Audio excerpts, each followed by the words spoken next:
শুভেচ্ছা। শুরু হলো সব খবর। নিয়মিত আয়োজন জুড়ে নুসরাত বৃষ্টির সবাইকে স্বাগত জানাচ্ছি।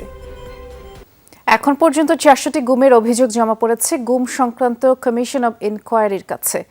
এর মধ্যে বিভিন্ন সংস্থার আয়না ঘর পরিদর্শন করে ভুক্তভোগীদের বর্ণনার সাথে মিল পাওয়া গেছে বলে জানিয়েছে গুম সংক্রান্ত কমিশন অব ইনকোয়ারি। তবে কয়েক জায়গায় আয়নাঘরগুলোতে পরিবর্তন করার আলামতও পাওয়া গেছে। সকালে এক ব্রিফিংয়ে এসব তথ্য জানানো হয়। বলা হয়, সব অভিযোগ খতিয়ে দেখা হবে, অভিযুক্তদেরও তলব করা হবে। তবে যারা পালিয়ে গেছে তাদের বিরুদ্ধে আইনগতভাবে ব্যবস্থা নেবে কমিশন।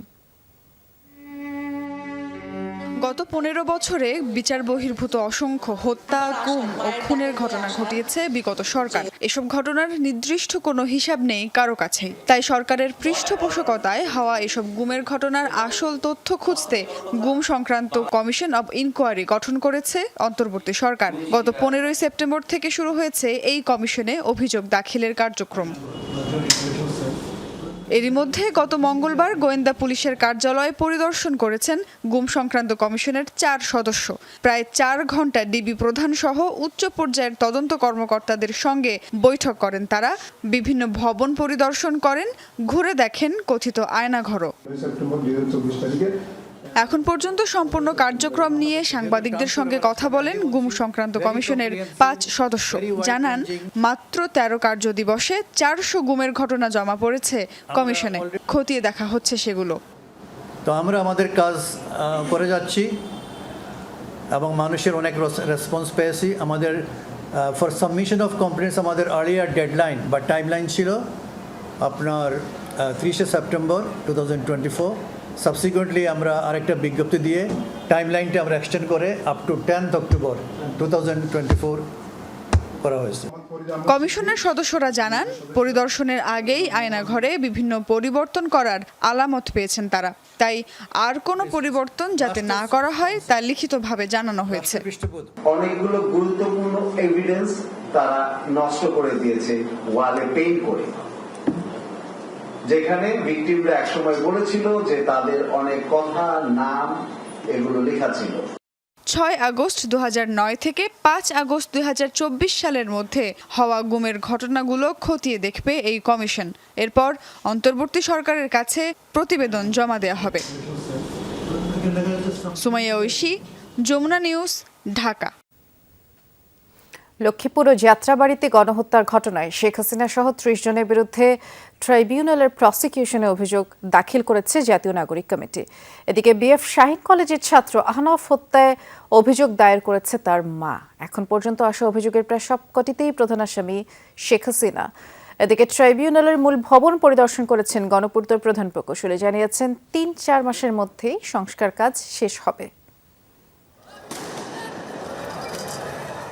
ছাত্র জনতার গণ অভ্যুত্থানে গণহত্যার ঘটনায় এখন পর্যন্ত ট্রাইব্যুনালের প্রসিকিউশনে 54টি অভিযোগ জমা পড়েছে। দুটি ছাড়া প্রত্যেকটি আবেদনেই প্রধান আসামি করা হয়েছে সাবেক প্রধানমন্ত্রী শেখ হাসিনাকে। 18 জুলাই কমপ্লিট শাটডাউন চলাকালে রাজধানীর যাত্রাবাড়িতে কলেজ শিক্ষার্থী সাকিব হাসান এবং 4 আগস্ট লক্ষ্মীপুরে উসমান গনি হত্যার বিচার চেয়ে বৃহস্পতিবার শেখ হাসিনা সহ 30 জনকে আসামি করে দুটি অভিযোগ দাখিল করেছে তাদের পরিবার। তাদের আইনি সহায়তা দিচ্ছে জাতীয় নাগরিক কমিটি। আমার সন্তানের মাথার মধ্যে পিছনে গুলিটা লাগছে, আর পিছনে ডাইন সাইডে যে সিনা বরাবর গুলি লাগছে। মাথার গুলিটা এবার আমি আঙ্গুল দিছি, আঙ্গুলটা পুরো ঢুকে গেছে ভিতরে। আমি আজকে মিছিলে যাবই। আমি তাকে বললাম, দা বাবা আল্লাহর কাছে আমানত, তাওয়াক্কাল তো আল্লাহ করে তাকে ফোনে বিদায় দিলাম। আওয়ামী যে সন্ত্রাসীরা আমার ছেলেকে গুলি করে মারছে তাদের বাংলাদেশের সর্বোচ্চ শাস্তি কামনা করছি। 4 আগস্ট মিরপুর 10 নম্বরে বিএফ শাহীন কলেজের শিক্ষার্থী আহনাফ নিহতের ঘটনায় আরেকটি অভিযোগ জমা পড়েছে ট্রাইব্যুনালের প্রসিকিউশনে। ছেলে হত্যার সুষ্ঠু বিচার চেয়েছেন মা। আমি আন্দোলনে যাব, তো 4 তারিখ আমি ওকে অনেক চেষ্টা করি আটকানোর জন্য, কিন্তু আমাকে মিথ্যা কথা বলেই নিচে বের হয়। আমার বাচ্চা যেন সুষ্ঠু বিচার পায়। চিফ প্রসিকিউটর জানান, আন্দোলনে জড়িত যে কোনো শিক্ষার্থী অভিযোগ ও তথ্য জমা দিতে পারবেন ট্রাইব্যুনালে। এক্ষেত্রে নিরাপত্তা নিশ্চিত করা হবে শিক্ষার্থী ও তথ্যদাতাদের। যে তোমাদের সহপাঠী সহকর্মী যারা এই আন্দোলনে শহীদ হয়েছে, আহত হয়েছে বা নানানভাবে ক্ষতিগ্রস্ত হয়েছে, তারা এখানে নির্ভয়ে এসে সাক্ষ্য দিতে পারে, ঘটনাগুলো জানাতে পারে এবং তাদের নিরাপত্তা দেওয়ার দায়িত্ব রাষ্ট্রের এবং আমাদের। এদিকে বিচারের উপযোগী করতে ট্রাইব্যুনালের মূল ভবন পরিদর্শন করেছেন গণপূর্ত মন্ত্রণালয়ের প্রধান প্রকৌশলী। তিনি জানান 3 থেকে 4 মাসের মধ্যে শেষ হবে সংস্কার কাজ। আমরা এখানে রেট্রোফিট করতে হবে, কিছু ছাদ আমরা চিন্তা করতেছি যেটা আমরা রিপ্লেস করতে হবে, ফেলে দিয়ে নতুন করে আমরা করব। ঝুঁকিপূর্ণ হওয়ায় পুরাতন ট্রাইব্যুনাল ভবন পরিত্যক্ত ঘোষণা করে টিনশেড বিল্ডিংয়ে এতদিন চলছিল বিচার কাজ। মহিউদ্দিন মধু, যমুনা নিউজ, ঢাকা। শিক্ষার্থী আবু সাইদ হত্যা মামলায় রংপুর রেঞ্জের সাবেক ডিআইজি আব্দুল বাতিন সহ 14 জনের বিদেশ গমনে নিষেধাজ্ঞা দিয়েছেন আদালত। বিকেলে মেট্রোপলিটন আমলি আদালতের বিচারক আসাদুজ্জামান এই আদেশ দিয়েছেন। বিদেশ যাত্রা নিষেধাজ্ঞায় এই তালিকায় আরও রয়েছেন সাবেক পুলিশ কমিশনার মোহাম্মদ মনিরুজ্জামান, রোকেয়া বিশ্ববিদ্যালয়ের সহকারী রেজিস্ট্রার রাফিউল হাসান রাসেল, বিশ্ববিদ্যালয়ের শাখা ছাত্রলীগ সভাপতি পমেল বড়ুয়া সহ অন্যরা। এর আগে গেল 30 সেপ্টেম্বর মামলার তদন্তকারী কর্মকর্তা আসামিদের বিদেশ গমনে নিষেধাজ্ঞা চেয়ে আবেদন করেন। আর গত 18 আগস্ট আবু সাইদের বড় ভাই রমজান রংপুর মহানগর তাজহাট আমলি আদালতে 17 জনের নাম উল্লেখ করে হত্যা মামলা করেন। অন্তর্বর্তী সরকারের দায়িত্ব নেওয়ার পর একের পর এক মামলা ও আদেশ প্রত্যাহারে বিব্রত ডক্টর মোহাম্মদ ইউনূস। তার আইনজীবী বলেছেন, এতে ভুল বার্তা যাচ্ছে জাতির কাছে। জানিয়েছেন, প্রধান উপদেষ্টা সব মামলা যথাযথ আইনি প্রক্রিয়ায় মোকাবেলা করতে চান। ডক্টর ইউনূসের গ্রামীণ কল্যাণকে 666 কোটি টাকা কর পরিশোধের আদেশ প্রত্যাহারের পর এই প্রতিক্রিয়া জানিয়েছেন তার আইনজীবী। ছাত্র জনতার গণ অভ্যুত্থানে আওয়ামী লীগ সরকার পতনের পর অন্তর্বর্তী সরকারের দায়িত্ব নেন ডক্টর মোহাম্মদ ইউনূস। এরপর শুরুতে তার বিরুদ্ধে হওয়া দুর্নীতির মামলা প্রত্যাহার করে নেয় দুদক। খালাস দেওয়া হয় ডক্টর ইউনূস সহ 14 জনকে। এ নিয়ে এখন পর্যন্ত বিতর্ক থামেনি। খোদ ডক্টর ইউনূসের আইনজীবী বলছেন, তারা এভাবে মামলা প্রত্যাহার চান না, লড়তে চান যথাযথ আইনি প্রক্রিয়ায়। এবার গ্রামীণ কল্যাণকে 666 কোটি টাকা পরিশোধের আদেশও প্রত্যাহার করে নিলেন দেশের উচ্চ আদালতের একটি বেঞ্চ। কারণ হিসেবে বলা হয়েছে, ওই বেঞ্চের কনিষ্ঠ বিচারপতি রাষ্ট্রপক্ষের হয়ে মামলাটি লড়েছেন, আর এখন তিনি 6 মাস ধরে মামলাটির শুনানি করেছেন বিচারপতি হিসেবে। লার্নের সেকেন্ড জাজ উনি এই কোর্টেরই ডিএজি ছিলেন এবং এই সরকারের পক্ষে এই মামলায় তিনি প্রতিদ্বন্দ্বিতা করেছেন। সুতরাং এই রায়টা ডিফেক্টিভ থাকবে, তাই উনি এটা রিকল করেছেন বলে ওনার জিনিস আদেশ দিলেন এবং মহামান্য চিফ জাস্টিসের কাছে মামলাটি পাঠালেন। মামলা এবং আদেশ প্রত্যাহারের এই দুটি ঘটনায় বিব্রত ডক্টর ইউনূসের আইনজীবী। তিনি বলছেন, ক্ষমতায় আসার পর মামলা প্রত্যাহারে জাতির কাছে ভুল বার্তা যাচ্ছে।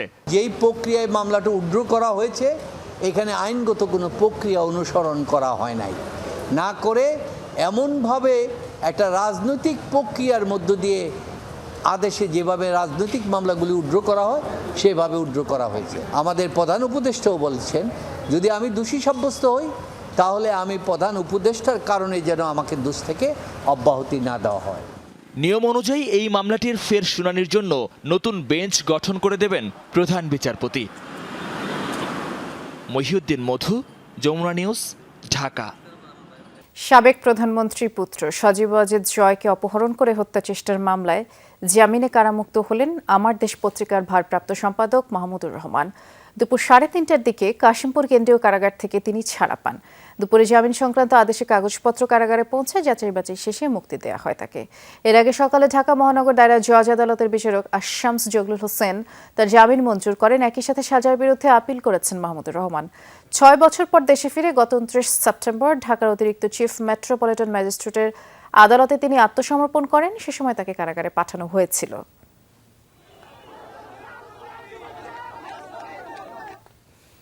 জরুরি সংস্কার দ্রুত শেষ করে নির্বাচন দিতে অন্তর্বর্তী সরকারের প্রতি আহ্বান জানিয়েছেন বিএনপির সিনিয়র যুগ্ম মহাসচিব রুহুল কবির রিজভী। বলেছেন, স্বৈরাচার আওয়ামী লীগের পুনরুত্থান ঘটলে পরিস্থিতি আরও জটিল হবে। আর চেয়ারপারসনের উপদেষ্টা জয়নাল আবদিন ফারুকের অভিযোগ, অন্তর্বর্তী সরকারকে অস্থিতিশীল করতে সিস্টেমের ভেতরেই বিগত আমলের কর্মকর্তারা বসে আছেন। শেখ হাসিনা সরকার পতনের পর থেকে ধারাবাহিকভাবেই আন্দোলনে হতাহতদের সহায়তা করে আসছে আমরা বিএনপি পরিবার। সকালে মিরপুরে গিয়ে কোটা সংস্কার আন্দোলনে শহীদ তাহমিদ ও মাসুদ রানার পরিবারের খোঁজ খবর নেন বিএনপির সিনিয়র যুগ্ম মহাসচিব রুহুল কবির রিজভী। সান্ত্বনা দেওয়ার পাশাপাশি দুই পরিবারকে আর্থিক সহায়তা দেন তিনি। শহীদ হয়েছেন, আহত হয়েছেন, যাদের চোখ অন্ধ হয়ে গেছে, তাদের জন্যই এটা আমাদের চেয়ারম্যান সাহেব করে দিয়েছেন আমরা বিএনপি পরিবার, সেটার পক্ষ থেকে আমরা আসছি। পরে রুহুল কবির রিজভী বলেন, দেশের বৃহত্তর স্বার্থেই দ্রুত সংস্কার কাজ শেষ করতে হবে, নিশ্চিত করতে হবে গণতন্ত্র। পৃথিবীর দেশে দেশে দেখেছি বিপ্লবী সরকার খুব দ্রুত গতিতে, তড়িৎ গতিতে বিষাক্ত রক্ত বের করে দেয় সমাজ দেহ থেকে, রাষ্ট্র থেকে। এই কারণেই আমরা বলেছি অতি দ্রুত সংস্কারগুলো করে আপনি অবাধ এবং সুষ্ঠু নির্বাচনের ব্যবস্থা করুন। নতুন করে ফ্যাসিজমের আত্মপ্রকাশ হবে, এইটা তো জনগণ চায় না। জনগণ চায় শেখ হাসিনা অন্য দেশের সাথে যে চুক্তি করেছে সেই চুক্তিগুলো বর্তমান অন্তর্বর্তীকালীন সরকার প্রকাশ করুক। দুপুরে জাতীয় প্রেস ক্লাবের সামনের অবস্থান কর্মসূচি থেকে শেখ হাসিনার সরকারের আমলে নিয়োগ পাওয়া বিতর্কিত আমলাদের অপসারণের দাবি তোলেন বিএনপি চেয়ারপারসনের এই উপদেষ্টা। 1996 সাল থেকে 2024-এর 7 জানুয়ারি পর্যন্ত যারা অবৈধ সংসদের সদস্য ছিলেন, তত্ত্বাবধায়ক সরকারের উপদেষ্টার কাছে জানতে চায় কেন আইনের আওতায় তাকে এখনো তাদেরকে আনা হয়। পতিত সরকারের দোসররা এরই মধ্যে গার্মেন্টস শিল্প সহ নানা কিছু ধ্বংসের পায়তারা করছে বলেও অভিযোগ করেন তিনি। তারা আবার নতুন করে চাঙ্গা হচ্ছে। শরীফুল ইসলাম খান, যমুনা নিউজ, ঢাকা। জনপ্রশাসন সচিবের বিরুদ্ধে গণমাধ্যমে আসা সংবাদের সত্যতা যাচাই একটি কমিটি গঠন করা হয়েছে বলে জানিয়েছেন সমাজ কল্যাণ উপদেষ্টা শারমিন মুর্শিদ। সচিবালয়ে সাংবাদিকদের তিনি বলেছেন, তদন্ত কমিটিতে স্বরাষ্ট্র, আইন ও তথ্য প্রযুক্তি বিষয়ক উপদেষ্টা সহ ঊর্ধ্বতন কর্মকর্তারা আছেন। আরও জানিয়েছেন, প্রকাশ হওয়া হোয়াটসঅ্যাপ মেসেজগুলো এআই দিয়ে তৈরি করা কিনা তাও তদন্ত হচ্ছে। সরকার এ বিষয়টি গুরুত্ব দিয়ে দেখছে বলেও শারমিন মুর্শিদ জানিয়েছেন। উপদেষ্টা এ সময় আরও জানান, নির্বিঘ্নে দুর্গাপূজা সম্পন্ন করতে এবার মহিলা ও শিশু এবং সমাজ কল্যাণ মন্ত্রণালয় 84,000 জনবল কাজ করবে। নজরদারির ভিতরে রাখা দরকার মন্ত্রণালয় এবং সমাজ। এখন যে ক্লিপটা সোশ্যাল মিডিয়াতে বহুল প্রচারিত হয়ে গেল, সেটা কতখানি এআই প্রডিউসড আর কতখানি রিয়েল, কতখানি ফেক, কতখানি রিয়েল, আমাদের মতো সাধারণ মানুষ বলতে পারে না। তো ইমিডিয়েটলি যে সিদ্ধান্তটা হয়েছে, এটা টেকনিক্যাল ইন্টিগ্রিটিটা কি এটা জানার জন্য কিন্তু ইতিমধ্যে আমাদের ক্যাবিনেটে কথা হয়ে গেছে। এটা ইনভেস্টিগেট করে ইমিডিয়েটলি দেখতে হবে। সংযুক্ত আরব আমিরাতে আসরের উদ্বোধনী ম্যাচে বাংলাদেশের দেয়া 120 রানের টার্গেটে ব্যাট করছে স্কটল্যান্ড। আর শেষ খবর পাওয়া পর্যন্ত তাদের সংগ্রহ 3 উইকেটে 49 রান। শারজায় টস জিতে ব্যাট করতে নেমে ওপেনিং জুটিতে 26 রান তোলার পর মুর্শিদা খাতুন আউট হন 12 রান করেই। আর এরপর সুবহানা মুশতারিকে নিয়ে 42 রানের জুটি গড়েন সাথী। রোহিঙ্গা সমস্যা সমাধানে ইউরোপীয় ইউনিয়ন সহ আন্তর্জাতিক সম্প্রদায়কে এগিয়ে আসার আহ্বান জানিয়েছেন রাষ্ট্রপতি মোহাম্মদ শাহাবুদ্দিন। বাংলাদেশে নবনিযুক্ত নরওয়ে এবং ইউরোপীয় ইউনিয়নের আবাসিক রাষ্ট্রদূত আজ রাষ্ট্রপতির কাছে পরিচয়পত্র পেশ করতে গেলে এই আহ্বান জানিয়েছেন রাষ্ট্রপতি। সকালে বঙ্গভবনে পৌঁছালে প্রেজেন্ট গার্ড রেজিমেন্টের একটি চৌকস দল রাষ্ট্রদূতদের গার্ড অব অনার প্রদান করে। প্রথমে নরওয়ের নবনিযুক্ত রাষ্ট্রদূত হাকুন আর্লড গুলব্রান্সনের রাষ্ট্রপতির কাছে পরিচয়পত্র পেশ করেন। আর এরপরে পরিচয়পত্র পেশ করেন ইউরোপিয়ান ইউনিয়নের নতুন রাষ্ট্রদূত মাইকেল মিলার। আর সাক্ষাৎকালে নতুন 2 রাষ্ট্রদূত বাংলাদেশে দায়িত্ব পালনে রাষ্ট্রপতির সার্বিক সহযোগিতা কামনা করেন। থেমে থেমে বৃষ্টি হচ্ছে রাজধানীতে। বিভিন্ন সড়কে পানি জমে যাওয়ায় জনদুর্ভোগ বেড়েছে কয়েক গুণ। নানা প্রয়োজনে যারা রাস্তায় বের হয়েছেন তারা চরম ভোগান্তিতে পড়েছেন। সড়কে যানবাহন কম থাকায় বাড়তি ভাড়াও গুনতে হচ্ছে যাত্রীদের। আবহাওয়া অধিদপ্তর বলছে, শনিবার পর্যন্ত দেশের বিভিন্ন স্থানে বৃষ্টি অব্যাহত থাকতে পারে। বুধবার সন্ধ্যা থেকে কখনো ঝিরঝির কখনো ভারী বৃষ্টি হচ্ছে রাজধানীতে। টানা বৃষ্টিতে অনেক সড়কে দেখা দিয়েছে জলাবদ্ধতা, কোথাও কোথাও জমেছে হাঁটু পানি। গতকাল বাড়ি ফিরতে গিয়ে পোহাতে হয় চরম দুর্ভোগ। সপ্তাহের শেষ কর্মদিবসের শুরুতে বিপাকে পড়েন অফিস ও স্কুলগামী এবং কর্মজীবী মানুষ। খুব কষ্ট ভাই, আর পারতেছি না আমি আসলে হাসপাতালে। হাঁটু পানিতে বের হওয়ায় ভোগান্তির কথা জানালেন নগরবাসী। একই সাথে সড়কে যানবাহন কম থাকায় বাড়তি ভাড়া নেওয়ার অভিযোগও রয়েছে। অফিস যাইতে পারতেছি না, গাড়ি নেই, তারপরে 20 টাকার ভাড়া রিক্সার 100 টাকা চাচ্ছে। নোংরা পানির ভিতরে চলাচল করা যাচ্ছে না, জামা কাপড় সব বেঁচে যাচ্ছে। একদিকে গাড়ি চলাচল করতে সমস্যা হইতেছে, আরেকদিকে লোকজন চলাফেরা করতে সমস্যা হইতেছে, প্রচুর সমস্যা। রাস্তাঘাটের ড্রেন যদি ক্লিয়ার থাকতো তাহলে তো পানি সরে যেত। মৌসুমি বায়ু সক্রিয় হওয়ার কারণেই বঙ্গোপসাগরে সৃষ্টি হয়েছে গভীর মেঘমালা। আবহাওয়াবিদ জানালেন বৃষ্টি থাকতে পারে শনিবার পর্যন্ত। আগামী 48 ঘন্টার ভিতরে বাংলাদেশ এবং তৎসংলগ্ন যে উত্তর বঙ্গোপসাগর আছে ওইসব অঞ্চলে একটি লঘুচাপ সৃষ্টি হতে পারে। বৃষ্টির যে ধারা, সেই ধারা আমাদের এখন পর্যন্ত আমাদের প্রেডিকশন অনুযায়ী আরও 2 দিন মোটামুটি অব্যাহত থাকার সম্ভাবনা আছে। তারপরে কিন্তু বৃষ্টির প্রবণতা কমে আসবে। রাজধানী ঢাকা সহ দক্ষিণাঞ্চলে 9 তারিখ পর্যন্ত থেমে থেমে বৃষ্টির আভাসও দিয়েছে আবহাওয়া অধিদপ্তর। লামিয়া তিথি, যমুনা নিউজ, ঢাকা। সাবেক স্বরাষ্ট্রমন্ত্রী কিভাবে সীমান্ত পেরিয়ে ভারতে গেল তা বিজেপি জানে না। যদিও দেশ ছাড়তে পারে এমন এমপি মন্ত্রী ও নেতাদের তালিকা তৈরি করে সতর্ক অবস্থানেই ছিল তারা। এদিকে আন্দোলন দমাতে তৎকালীন আওয়ামী সরকারের চাপ নিয়ে বিস্ফোরক মন্তব্য করেছেন বিজেপি মহাপরিচালক। তবে কৌশলগতভাবে ছাত্র জনতার পক্ষে কাজ করেছে বাহিনীটি। আসন্ন দুর্গাপূজা ও সীমান্তবর্তী পূজা মণ্ডপে নিরাপত্তা দিচ্ছে বর্ডার গার্ড বাংলাদেশ। আরও জানাচ্ছেন সহকর্মী রাব্বি সিদ্দিকী। দীর্ঘ সময় পর বিজিবি সদর দফতরে সংবাদ সম্মেলনে এলেন বিজিবি মহাপরিচালক। বিভিন্ন প্রশ্নের জবাবে জানান, আওয়ামী সরকারের পতনের পর পালাতে পারেন এমন ব্যক্তিদের তালিকা করা হয়েছে। সীমান্তে সতর্ক অবস্থানে আছেন তারা। তবে সাবেক স্বরাষ্ট্রমন্ত্রীর সীমান্ত পার হয়ে ভারতে যাওয়ার ব্যাপারে সাফ জানালেন বিষয়টি জানা নেই তার, আর এর একক দায়ও নেবে না তার বাহিনী। এটা আমারও প্রশ্ন, উনি কোন দিক দিয়ে গেলেন সেটা যদি যাওয়ার কোনো তথ্য পেতাম অবশ্যই আমরা তাকে আটক করতাম। অ্যাকচুয়ালি আমরা এমপি, মন্ত্রী এবং নেতা কর্মীদের মধ্যে যারাই করা সত্য সবার লিস্ট দিয়েছি। সেটা আমার তো মনে হয় এটা কয়েকশো, মানে এক্সাক্ট সংখ্যাটা তো এখন মনে নেই। তারপর বলেছি যে লিস্ট ইজ নট কনক্লুসিভ। আসন্ন দুর্গাপূজা ঘিরে অস্থিতিশীল পরিস্থিতি সৃষ্টি হওয়ার শঙ্কা আছে জানিয়ে বিজেপি প্রধান বলেন, সীমান্তবর্তী পূজা মণ্ডপগুলোতে নিরাপত্তা দিচ্ছেন তারা। যে পূজা মণ্ডপগুলো বিএনপি থেকে দূরে আছে সেগুলোতে বেস ক্যাম্প স্থাপন করছি। তার মাধ্যমে আমরা সেই পূজা মণ্ডপ সমূহের নিরাপত্তা নিশ্চিত করার জন্য আমরা প্রচেষ্টা করছি। এ সময় আসে ছাত্র জনতার গণ অভ্যুত্থান প্রসঙ্গ।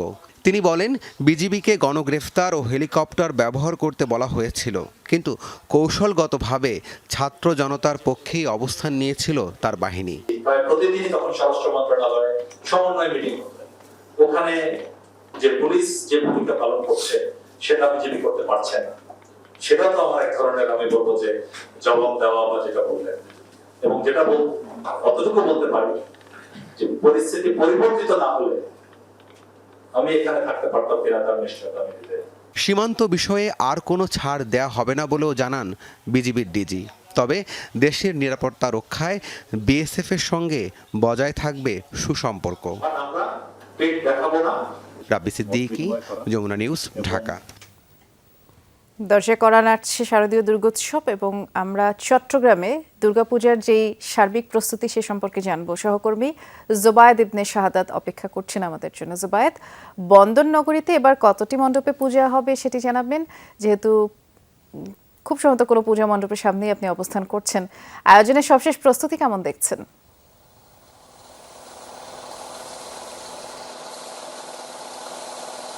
একেবারে শেষ মুহূর্তের প্রস্তুতিটা এখন চলছে। আমি যে জায়গাটায় আছি এটা পূজা মণ্ডপ ঠিক নয়, এখানে হচ্ছে পূজার যে প্রতিমাগুলো হয় সেই প্রতিমা তৈরির কারখানায় আমি আছি।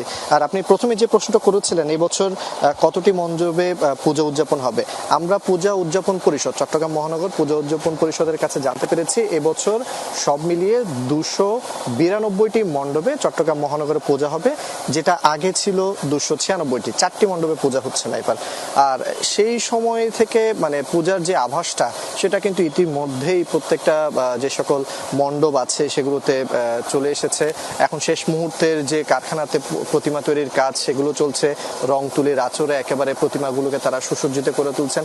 এখন নিশ্চয় দেখছেন এখনো রঙের কাজ হচ্ছে এবং তারা নিজেদের যে কাজটা সেটা অনেকটা বলতে গেলে ভক্তি সহকারেই করেছেন। আমি এখানে বেশ কয়েকজনের সাথে কথা বলেছি যারা প্রতিমা তৈরিতে কাজ করেন, তারা আমাদেরকে যেটা বলেছেন এই কাজটা তাদের কাছে শুধুমাত্র কাজ নয়, এটা তারা ভক্তি সহকারে করেন, এটার মধ্যে তাদের আবেগ ভালোবাসা জড়িত। পাশাপাশি পূজা উদযাপন পরিষদের যে কয়েকজন নেতার সাথে আমার কথা হয়েছে তারা বলেছেন তারা এই বছর অন্যান্য বছরের তুলনায় একটু যে তাদের নিরাপত্তা সেটা জোরদারের দাবি জানিয়েছেন এবং এই দাবিটা তারা কিন্তু পুলিশ প্রশাসনের কাছেও রেখেছেন। পুলিশ প্রশাসন বা চট্টগ্রাম মহানগর যে পুলিশ সিএমপি তাদের কাছে আমরা জানতে চেয়েছিলাম, তারা বলেছেন অন্যান্য বারের তুলনায় এবছর তারা যে নিরাপত্তা ব্যবস্থা সেটা খুবই জোরদার করবে এবং কোনো রকম অপ্রীতিকর ঘটনা যাতে না ঘটে পূজার সময়টাতে তারা কিন্তু সার্বিক যে নিরাপত্তা তাদের পুলিশ প্রশাসনের নিরাপত্তা সেটা রাখবে এবং এটা একেবারে কঠোর নিরাপত্তার চাদরে পুরো চট্টগ্রামের প্রত্যেকটা পুজো মণ্ডপকে রেখে দেওয়া হবে এমনটা তারা বলেছেন। বৃষ্টি, আমরা শুনছিলাম। ধন্যবাদ জুবায়েদ। উপদেষ্টা পরিষদের বৈঠক নিয়ে রাজধানীর ফরেন সার্ভিস একাডেমিতে ব্রিফিং করছেন প্রধান উপদেষ্টার প্রেস সচিব শফিকুল আলম। আমরা সরাসরি সেখানে যাচ্ছি। পয়ঃনিষ্কাশন কর্তৃপক্ষ অধ্যাদেশ 2024 এটা খসড়া নীতিগত ও চূড়ান্ত অনুমোদন হয়েছে এবং বিবিধ কিছু আলাপ হয়েছে এবং এদের মধ্যে একটা হচ্ছে আপনারা জানেন যে গার্মেন্টসের বিভিন্ন ফ্যাক্টরিতে অনেক প্রোটেস্ট হচ্ছে বা আমাদের শ্রমিক ভাই বোনরা অনেক রাস্তা ব্যারিকেড দিয়ে তারা প্রোটেস্ট করছেন। তো সেই আলোকে এইটা নিয়ে বিস্তৃত আলাপ হয়েছে এবং মাননীয় প্রধান উপদেষ্টা আমাদের উপদেষ্টা মণ্ডলীকে এবং সংশ্লিষ্ট কর্তৃপক্ষকে নির্দেশ দিয়েছেন যাতে এই সমস্যা এই যে শ্রমিক ভাই বোনদের যে প্রোটেস্টটা সেটার বিষয়ে তারা যেন তাৎক্ষণিক এবং এটার জন্য লাস্টিং একটা স্টেপ নেন। তো সেই অনুযায়ী আপনারা সামনে খুবই আমার মনে হয় যে ভালো কিছু পদক্ষেপ দেখবেন। সেই পদক্ষেপের আলোকে আমরা আশা করছি যে যেই প্রোটেস্টগুলো হচ্ছে সেটা শেষ হবে। আর কমিশনগুলো 6টা কমিশন আমরা কালকে বলেছিলাম যে 6টা কমিশন 2 থেকে 3 দিনের মধ্যে আমরা আশা করছিলাম যে 2 থেকে 3 দিনের মধ্যে এটা এদের ফাইনালাইজ হবে। তো আমরা আজকে যেটা জানতে পারলাম সেটা হচ্ছে 5টা কমিশন মোটামুটি ফাইনালাইজ, এটা জাস্ট ডিক্লারেশনটা বাকি। আর একটা কমিশনের 2-1 জনের নাম একটু বাকি আছে, এটাও আমরা আশা করছি 1-2 দিনের মধ্যে এটা ফাইনালাইজ হবে। প্রধান উপদেষ্টা প্রেস সচিব শফিকুল আলম ব্রিফ করছিলেন, সরাসরি দেখাচ্ছিলাম সেটি। শারদীয় দুর্গাপুজো উপলক্ষে উপকূলীয় এলাকায় টহল ও নজরদারি বৃদ্ধি করেছে বাংলাদেশ কোস্ট গার্ড। সকালে বাংলাদেশ কোস্ট গার্ড সদর দপ্তরে সাংবাদিকদের সাথে মতবিনিময় সভায় কথা তারা বললেন দেশের আইন শৃঙ্খলা পরিস্থিতির কারণে সরকারি গুরুত্বপূর্ণ স্থাপনাসমূহের পাশাপাশি বিভিন্ন ধর্মীয় উপাসনালয় রক্ষার দায়িত্বেও নিয়োজিত ছিল কোস্ট গার্ড। এরই ধারাবাহিকতা 1 অক্টোবর থেকে প্রতিমা বিসর্জনের দিন পর্যন্ত নিরাপত্তা কার্যক্রম অব্যাহত থাকবে। বিভিন্ন ধর্মাবলম্বীদের যে ধর্মীয় উপাসনালয় ছিল সেটা কিন্তু আমরা আমাদের এই পেট্রোলের মধ্যে রেখেছি এবং তাদের সাথে কথা বলে তাদেরকে আমরা পর্যাপ্ত নিরাপত্তার সুবিধা দিয়েছি এবং উপকূলীয় এলাকায় এ পর্যন্ত এই ধরনের কোনো নাশকতা বা ধর্মীয় উপাসনালয় ভাঙার কিন্তু আমরা কোনো তথ্য এ পর্যন্ত পাইনি, যেটাতে আমরা নিশ্চয়তা প্রদানে সক্ষম হয়েছি। শারদীয় দুর্গাপূজা, তো সেখানেও আমরা উপকূল এলাকায় যে সমস্ত মন্দিরগুলো রয়েছে সেগুলোতে আমরা অবশ্যই আমাদের টহল চলমান রেখেছি এবং আমরা সরকার নির্দেশনা মোতাবেক এটা চলমান রাখবো। ইসরায়েল ইরান লেবানন যুদ্ধের প্রভাব পড়েছে জ্বালানি বাজারে। দেশের বাজারে মূল্য ও সরবরাহ স্বাভাবিক রাখা হবে বলেই জানিয়েছেন জ্বালানি উপদেষ্টা মোহাম্মদ ফাজুল কবির খান। সচিবালয়ে এক সংবাদ সম্মেলনে তিনি বললেন, জ্বালানি বিদ্যুতে সরকারি কাজের ফাইল সম্পন্ন হতে দীর্ঘসূত্রতা রয়েছে, যার ফলে সময় বৃদ্ধি ও মূল্য বৃদ্ধি হচ্ছে না। ভবিষ্যতে এরকম চললে কাজ করতে দেওয়া হবে না বলেও জানান জ্বালানি উপদেষ্টা। এর পাশাপাশি জমি অধিগ্রহণের কার্যক্রম দ্রুত শেষ করা হবে বলেও জানান তিনি। 2025 সালের মধ্যে 35টি কূপ খনন করবে জ্বালানি মন্ত্রণালয়। একই সাথে পুরনো কূপেও কাজ করা হবে। 2025 সাল থেকে 3 বছরে 79টি কূপ খননের পরিকল্পনা রয়েছে, যেখানে 43টি বাপেক্সের অধীনে, বাকি 26টি উন্মুক্ত থাকবে বলে জানিয়েছেন তিনি। জ্বালানি বাজারে একটা অস্থিরতা দেখা দেবে এবং আমরা চেষ্টা করব যে জ্বালানি সরবরাহ যাতে অব্যাহত থাকে এবং এটা যাতে একটা মূল্যটা যাতে সহনীয় পর্যায়ে থাকে সেজন্য আমরা চেষ্টা করব। ডিজিটাল পদ্ধতিতে ট্যাক্স আদায় করা গেলে ভোগান্তি কমবে, বাড়বে রাজস্ব আহরণের পরিমাণ, এমন মন্তব্য করেছেন জাতীয় রাজস্ব বোর্ডের চেয়ারম্যান আব্দুর রহমান খান। সকালে চট্টগ্রাম আয়কর বিভাগের কর্মকর্তাদের সাথে মতবিনিময় সভায় অংশ নেন তিনি। বলেন, চেক পে অর্ডারের উপরে নির্ভরতা কমিয়ে রিয়েল টাইম কালেকশনের উপরে জোর দেওয়ার নির্দেশ দেন, আর সেই সাথে সীমাবদ্ধতা দূর করে ডিজিটাল ও স্মার্ট ডিভাইসের মাধ্যমে ট্যাক্স আদায়ের আহ্বান জানান।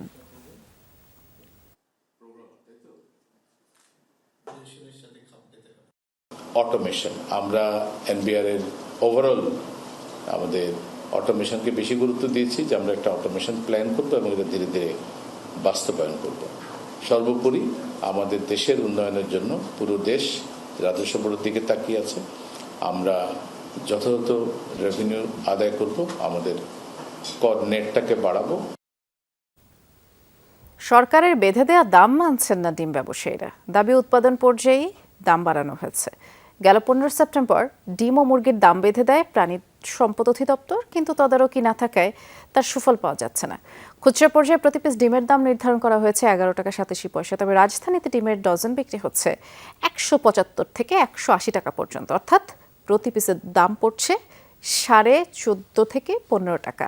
দোকানিদের দাবি সরবরাহ কমেছে, যার প্রভাব খুচরা পর্যায়ে পড়েছে। সপ্তাহ 3 আগে 160 টাকা কেজিতে থাকা ব্রয়লার মুরগির দাম এখন বেড়েছে, প্রতি কেজির জন্য 190 টাকা গুনতে হচ্ছে।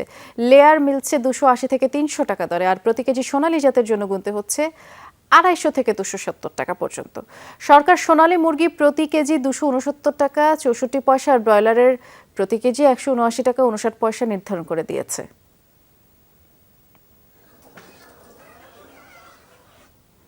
দেশে মূল্যস্ফীতি আরও কমেছে। সেপ্টেম্বরে দেশে সার্বিক মূল্যস্ফীতি দাঁড়িয়েছে 9.92%। খাদ্য মূল্যস্ফীতি এখনও 10%-এর উপরে থাকলেও তা আগের মাসের তুলনায় কমেছে।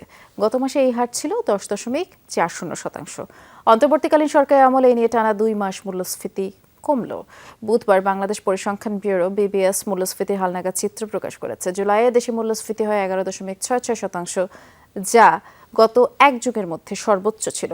আর গত 1.5 বছরের বেশি সময় চাল, ডাল, ভোজ্য তেল, চিনি, আটা সহ বিভিন্ন পণ্যের দাম বেড়েছে। এর ফলে সীমিত ও নিম্ন আয়ের মানুষরা বেশ চাপে পড়েছেন। সবজির দাম এখনও বাড়তির দিকে। উচ্চ মূল্যস্ফীতি এখন অর্থনীতির অন্যতম বড় চ্যালেঞ্জ। 1 বছরের বেশি সময় ধরে মূল্যস্ফীতি 9%-এর ওপরে আছে।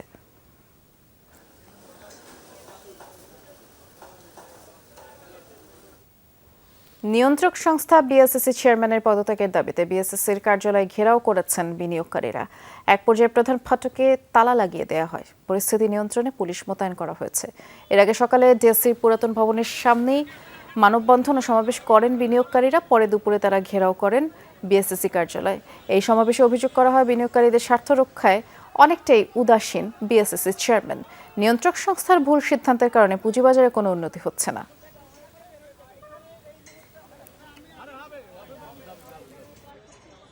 নীতি নৈতিকতার দায়িত্বশীলতা বলতে এই চেয়ারম্যানের কিছুই নেই। উনি যে ব্যাংকিং স্টাইলে চালাচ্ছেন এইভাবে চলতে পারে না। অথবা উনার মতন অথর্ব অযোগ্য লোক এখানে থাকার প্রয়োজন নেই। শিবলি কমিশন মিথ্যা মামলা দিয়ে বিনিয়োগকারীদেরকে হয়রানি করছে, সেই সমস্ত মামলা প্রত্যাহার করতে হবে। গত 16 বছরে যেভাবে ইউনিভার্সিটি থেকে ধরে এনে নিয়োগ দেওয়া হয়, এটা এই কারণে পুঁজিবাজারে আজকে এই দুরবস্থা। আসলেও গাজীপুর শিল্পাঞ্চলের বেশিরভাগ কারখানা খুলেছে। গুড়ি গুড়ি বৃষ্টির মধ্যে সকালে শ্রমিকরা কাজে যোগ দিয়েছিলেন এবং এপিজেডের কর্মপরিবেশও স্বাভাবিক। আর পণ্য লোডিংও, রপ্তানি পণ্য লোডিং তখন হয়েছে। তবে আশুলিয়ার অভ্যন্তরীণ সমস্যার কারণে 15টি কারখানা বন্ধ রয়েছে। অপ্রীতিকর পরিস্থিতি এড়াতে আইনশৃঙ্খলা বাহিনী মাঠে রয়েছে। এদিকে বকেয়া বেতনের দাবিতে গাজীপুরের জিরানীবাজার এলাকায় ঢাকা-টাঙ্গাইল মহাসড়ক অবরোধ করে বিক্ষোভ করেন একটি কারখানার শ্রমিকরা। পরে পুলিশের আশ্বাসে আধ ঘন্টা পর মহাসড়ক থেকে তারা সরে যায়। আর অন্যান্য পোশাক কারখানায় উৎপাদন স্বাভাবিক আছে। গত কয়েকদিন শ্রমিক অসন্তোষের কারণে কয়েকটি কারখানায় ছুটি থাকলেও সকাল থেকে সেগুলো খুলেছে।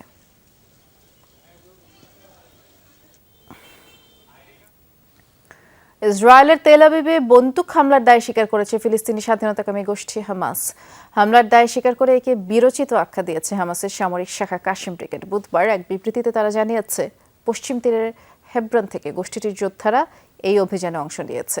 আর গত মঙ্গলবার ইরানের মিসাইল হামলার কিছু সময় আগে তেল আবিবে এলো পাতারি গুলি চালায় 2 বন্দুকধারীতে। অন্তত 7 জন নিহত হয়েছে, বেশ কয়েকজন আহত হয়েছে। পরে পুলিশের গুলিতে এক হামলাকারী নিহত হয়, আরেক হামলাকারী বেশ গুরুতর আহত হয়েছে। আন্দোলনের সময় রাজধানীর মিরপুরে ছাত্র জনতার উপর গুলিবর্ষণকারী গফুর মোল্লাকে শটগান ও 8 রাউন্ড গুলি সহ গ্রেফতার করেছে পুলিশ। বৃহস্পতিবার ভোররাতে তাকে নিজ বাসা থেকেই গ্রেফতার করা হয়। বিকেলে ডিএমপি মিডিয়া সেন্টারের সংবাদ সম্মেলনে এই তথ্য জানান মিরপুর জোনের উপ পুলিশ কমিশনার মোহাম্মদ মকসিদুর রহমান। গত 20 আগস্ট মিরপুর এলাকায় গুলিতে নিহত শামীম হাওলাদার হত্যা মামলার এজাহারভুক্ত আসামি গফুর মোল্লা। আন্দোলন চলাকালীন সময়ে বিভিন্ন ভিডিও ফুটেজ বিশ্লেষণ করে চিহ্নিত করার পর তাকে গ্রেফতার করা হলো। পুলিশ জানিয়েছে, বিভিন্ন সময় এই শটগানের 100টি গুলি কিনেছিলেন গফুর। এর মধ্যে 92টি গুলি বৈষম্য বিরোধী ছাত্র আন্দোলনের ছাত্র জনতার উপরে হামলায় ব্যবহৃত হয়েছে বলে জিজ্ঞাসাবাদে গফুর স্বীকার করেছে। এই গফুর রূপনগর থানা আওয়ামী লীগের সহসভাপতি।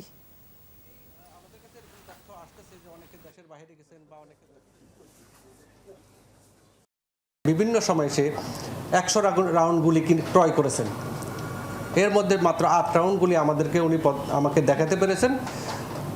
আর বাকি যে 92 রাউন্ড গুলি উনি ইউজ করছেন, কোথায় ইউজ করছেন সেটার জন্য সত্য দিতে পারেন নাই। এতে সহজে উনি পরবর্তীতে স্বীকার করে যে উনি বিভিন্ন সময় এই ছাত্র আন্দোলনের বিভিন্ন জায়গায় উনি গুলিবর্ষণ করেছেন। প্রথম বর্ষে হলে থাকা যেন সোনার হরিণ, আর কোনোভাবে যদি মিলেও যায় তাও একেবারে গণরুমের হজবরল পরিবেশে। কিন্তু পরিবর্তিত পরিস্থিতিতে এক দারুণ ঘটনা দেখল ঢাকা বিশ্ববিদ্যালয়। পড়ালেখার পাঠ শেষেও হল না ছাড়ার প্রবণতার বাইরে গিয়ে অনন্য নজির সৃষ্টি হলো কবি জসিমউদ্দিন এবং সূর্য সেন হলে। মাস্টার্স শেষ করেই শিক্ষার্থীরা হল ছাড়লেন যথাসময়ে, আবার তাদের বিদায়ী সংবর্ধনাও দেয়া হলো। নতুনদের কষ্ট, দুর্ভোগ আর গণরুমের বেদনা ঘুচে গেল।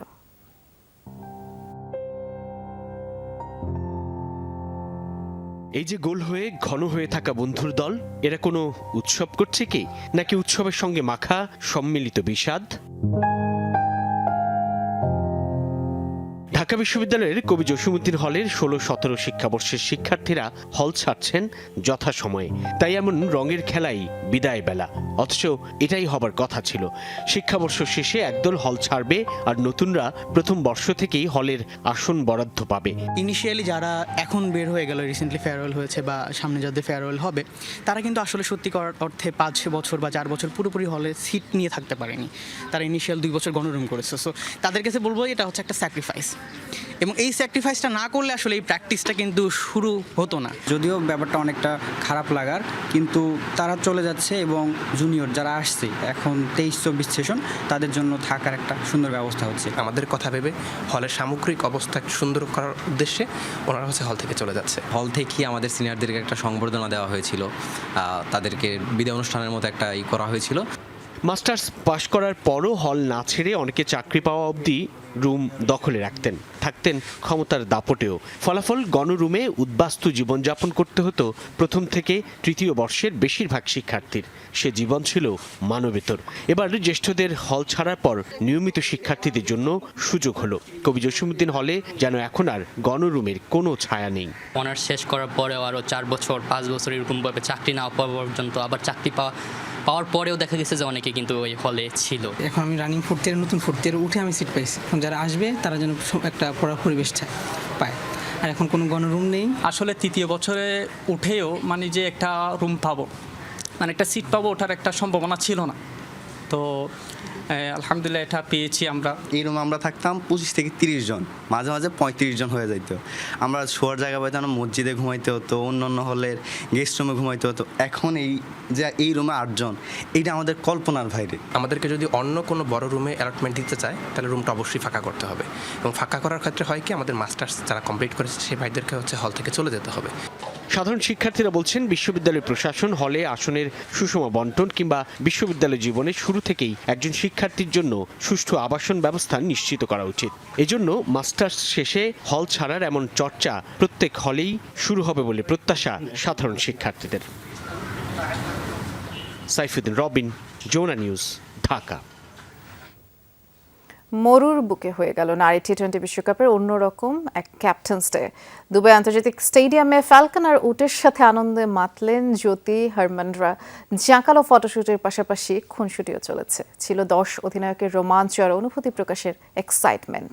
আর এই ছিল আজকের সব খবরের সব আপডেট। সাথে থাকার জন্য ধন্যবাদ। নিরাপদে থাকবেন।